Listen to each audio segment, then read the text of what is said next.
crowned at 16, dead at 17. Her throne was her doom.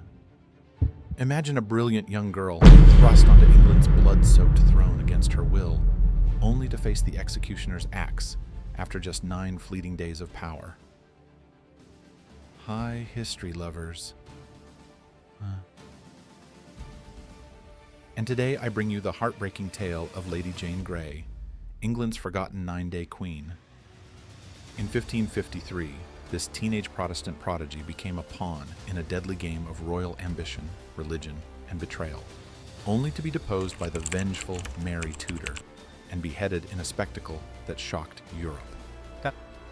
Her story is a tragic reminder of how innocence can be crushed by power's ruthless grip. But was her fall inevitable, or could courage have saved her? We'll uncover the dark mysteries of her brief reign, her defiant letters, and the horrifying details of her end. Stay tuned to uncover the brutal truths behind this royal tragedy, and if you love these gripping tales of Tudor turmoil, hit subscribe now for more. To understand Jane Grey's tragic fall, we must step back into the turbulent world of Tudor England, a time when religion tore families apart, kings played God with their heirs, and the throne was a scaffold in disguise. It was the mid-16th century, the dying embers of Henry VIII's chaotic reign still smoldering.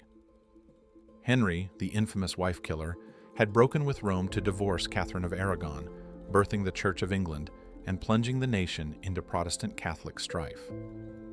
His son, Edward VI, ascended at just 9 years old in 1547, a frail boy king, devoutly Protestant, groomed by reformers to purge Catholicism from the realm. But Edward's health was failing fast, ravaged by tuberculosis. With no sons of his own, the succession loomed like a storm cloud. Henry's will had named his daughters Mary, a staunch Catholic, and Elizabeth as heirs after Edward. Yet, Protestant nobles, fearing Mary's return to papal rule, schemed to sideline her. Enter John Dudley, Duke of Northumberland, a cunning power broker who whispered poison into Edward's ear, convincing the dying king to alter the succession in favor of a Protestant alternative. That alternative was Lady Jane Grey, born in October 1537 at Bradgate Park in Leicestershire. Jane was no ordinary girl. She was royal blood, great-granddaughter of Henry VII. Through her mother, Frances Brandon, herself a granddaughter of Henry's sister, Mary Tudor. Jane's family tree was a web of ambition. Her parents, Henry Grey, Duke of Suffolk, and Frances, were ruthless climbers, seeing their daughter as a ladder to the crown. From birth, Jane's life was shadowed by doom. Educated rigorously in Latin, Greek, and Hebrew by Protestant tutors, she became a scholarly prodigy. Contemporaries marveled at her intellect. Roger Ascham, a famed scholar, visited her and found her reading Plato while her parents hunted, quoting her as saying, "When I am in the presence of either father or mother, whether I speak, keep silence. Sit, stand, or go, eat, drink, be merry or sad, be sewing, playing, dancing, or doing anything else. I must do it as it were in such weight, measure, and number, even so perfectly as God made the world, or else I am so sharply taunted, so cruelly threatened, yea, presently sometimes with pinches, nips, and bobs, that I think myself in hell." This quote, from Ascham's own account in The Schoolmaster, 1570, debunks the myth of Jane as a willing participant in her rise. She was abused, molded into a tool. Her early life foreshadowed tragedy. At 15, she was married off to Guildford Dudley, Northumberland's son, in a blatant power grab. As Edward lay dying, the stage was set for Jane's unwilling ascent. But whispers of conspiracy already swirled. Ambassadors reported Edward's device for the succession, excluding Mary and Elizabeth as bastards, naming Jane instead. Was this Edward's true will, or Northumberland's forgery? Primary sources like Edward's own draft suggest the boy's hand, but the effect was cataclysmic. England teetered on civil war. Jane, devout and reluctant, entered this maelstrom innocent, her letters revealing a girl torn between faith and fear. As one chronicler noted, she was of most virtuous and godly disposition, yet doomed by birthright. The religious divide, Protestant reform versus Catholic restoration, would seal her fate, turning a scholar into a sovereign, and a sovereign into a martyr. Now picture this: a pale, scholarly teen in a lavish gown, her hands trembling as she's led into Whitehall Palace, the air thick with incense and intrigue. Edward breathed his last on July 6, 1553, at just 15, his body wasted by disease. Chaos erupted behind closed doors. Northumberland, ever the schemer, had maneuvered masterfully, convincing Edward to sign the device, rallying Protestant nobles and isolating Catholic Mary at her estates. On July 9th, Jane was summoned to Sion House, believing it a routine visit.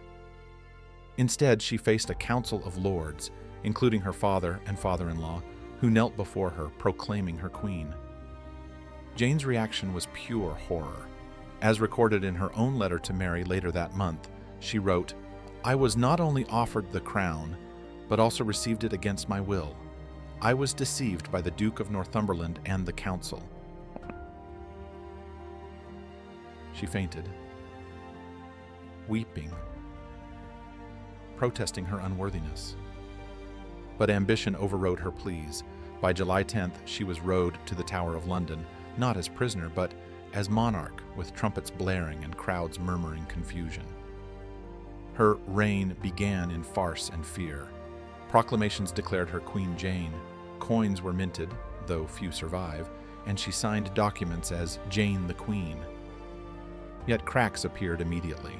Mary, alerted by spies, fled to East Anglia, rallying Catholic supporters. Within days, thousands flocked to her banner, seeing her as Henry's rightful heir. Jane's council fractured. Her father-in-law, Northumberland, marched north with an army, but desertions plagued him. Picture the tower's stone walls closing in. Jane dined in state, but alone, her husband Guilford demanding a crown of his own, only for Jane to refuse, sparking marital strife even in sovereignty. By July 17th, the tide turned irrevocably. The Privy Council, sensing defeat, abandoned Jane, proclaiming Mary Queen in London streets. Cheers echoed, bonfires lit the night. Jane, bewildered, watched from her tower window as guards shifted allegiance. Northumberland was captured, his forces melting away. The 9-day reign collapsed. Cause: Protestant overreach and popular loyalty to Mary. Effect: a bloody reckoning. Jane was imprisoned in the Tower, her parents begging mercy. Trials loomed. In November 1553, Jane, Guilford, and others faced treason charges at Guildhall. Dressed in black, Jane pleaded guilty, as chronicled in the Chronicle of Queen Jane and Queen Mary. She stood with great gravity and composure. Sentenced to death, but Mary, triumphant, initially spared her, hoping for conversion to Catholicism. Yet peace proved illusory. In February 1554, Wyatt's rebellion erupted, Protestants rising against Mary's Spanish marriage to Philip II, chanting Jane's name. Though Jane was uninvolved, the uprising sealed her doom. Mary, fearing endless plots, signed the death warrants. Jane's father, foolishly joining the rebels, doomed his daughter further. Throughout, Jane's letters shine with tragic eloquence. To her sister Catherine she wrote, "If I have offended you, forgive me, for I am shortly to die." Matinter. To a former Tudor, she affirmed her Protestant faith. "I ground my salvation upon nothing but the free mercy of God." These missives, preserved in collections like the British libraries, reveal a girl of unyielding spirit amid despair. The impact rippled. Mary's bloody reign began, Protestant martyrs burned, and England's religious wars intensified. Jane's brief power exposed the fragility of Tudor succession, foreshadowing Elizabeth's cautious rule. But as the axe loomed, Jane's courage would inspire legends. The morning of February 12, 1554, dawned cold and grey over the Tower of London, the scaffold on Tower Green draped in black like a shroud. Jane, just 16, had watched from her window as her husband Guilford was led to his public beheading on Tower Hill, his body returned in a cart, bloodied and broken. "Oh, Guilford, Guilford," she whispered, as recorded by witnesses, the air thick with the metallic tang of blood and the distant roar of crowds. Her own end approached with agonizing slowness. Dressed in somber black, Jane ascended the scaffold with remarkable poise, her small frame belying inner steel. Before a hushed assembly of nobles and guards, she delivered a speech etched in history. "Good people, I am come hither to die. The fact indeed against the Queen's Highness was unlawful, but touching the procurement and desire thereof by me, I was so wooed that I could not gainsay. I wash my hands thereof in innocency." This, from execution records in the Chronicle of Queen Jane, captures her defiance, not pleading innocence in act, but in intent, a subtle jab at her manipulators. "Baptu?" Turning to the executioner, she forgave him, then knelt, reciting Psalm 51, "Have mercy upon me, O God." But horror unfolded. The headsman, perhaps unnerved, asked her to stand again to adjust. Blindfolded, Jane groped for the block, crying, "What shall I do? Where is it?" A bystander guided her hands. She laid her neck down, whispering, "Lord, into thy hands I commend my spirit." The axe fell once, severing her head cleanly. Blood pooled on the straw. Her body twitched, then stilled. Was it mercy or cruelty? Mary's hesitation suggests reluctance. Jane was family, after all, but Wyatt's rebellion, with its anti-Spanish, pro-Jane cries, forced her hand. Conspiracies swirled. Some whispered poison plots against Mary, but evidence points to political necessity, not curse or malice. Medical speculation? Jane showed no deformities, but her youth amplified the tragedy, a healthy girl slain for others' sins. Effects echoed. Mary's reign darkened, earning her Bloody Mary moniker as she burned 280 Protestants. Jane became a martyr. Her death fueled anti-Catholic sentiment, paving Elizabeth's path. Emotionally, it's gut-wrenching. Imagine the terror of a teen, blindfolded, fumbling in darkness, her last words a prayer amid betrayal's sting. Primary sources like Eyewitness Baptist's account describe the scene vividly. She died with great courage, a most Christian death. And this climax wasn't just execution, it was erasure of innocence, a scaffold stained with ambition's cost. Jane Grey's legacy endures as a symbol of tragic resilience, a cautionary tale of how ambition devours the innocent. Her 9-day reign, though fleeting, exposed the perils of religious fanaticism and dynastic meddling, hastening Mary's downfall and bolstering Elizabeth's Protestant Golden Age. In history's ledger, Jane's death intensified England's Reformation struggles, her martyrdom inspiring Fox's Book of Martyrs, 1563, which immortalized her as a pious heroine against papal tyranny. Modern views romanticize her. Paintings like Paul Delaroche's 1833 execution of Lady Jane Grey depict her as ethereal victim, blindfolded and vulnerable, influencing perceptions of Tudor fragility. Yet Hollywood often errs. Films like Lady Jane, 1986, fabricate a romance with Guilford, ignoring sources showing their union as cold and coerced. In truth, as Jane's letters reveal, she viewed him with disdain, refusing his coronation demands. What lessons? Jane's story warns of power's corrupting force, how pawns suffer while kings scheme. Her courage, facing death with scripture, not tears, highlights human resilience amid horror. In my opinion, she wasn't cursed by fate, but by family greed. Her intellect, meant for scholarship, became a weapon turned against her.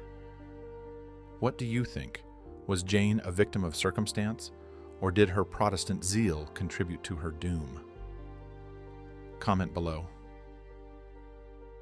In the end, Lady Jane Grey's tragic fall, from reluctant queen to beheaded martyr, serves as a haunting reminder of how political pawns pay the ultimate price in the Game of Thrones. Crowned against her will, she faced betrayal, imprisonment, and a brutal execution at 17, her courage shining through letters and final words that echo resilience even in despair. This teen queen's doom wasn't curse or conspiracy, but the dark machinery of Tudor ambition and religious war. Thanks for joining me on this journey through history's shadows. Keep exploring these tales of royal tragedy and human spirit. If this video moved you, like it to show support, subscribe for more dramatic dives into the past, and hit the bell for notifications. Share your thoughts in the comments. Could Jane have survived under different circumstances? For exclusive content, behind the scenes, and to support the channel, check my Patreon link in description. Also, dive into my Tudor playlist for more on Henry VIII's wives and Elizabeth's rise. Next video, uncover the horrific inbreeding that doomed the Habsburgs. Until then, keep learning.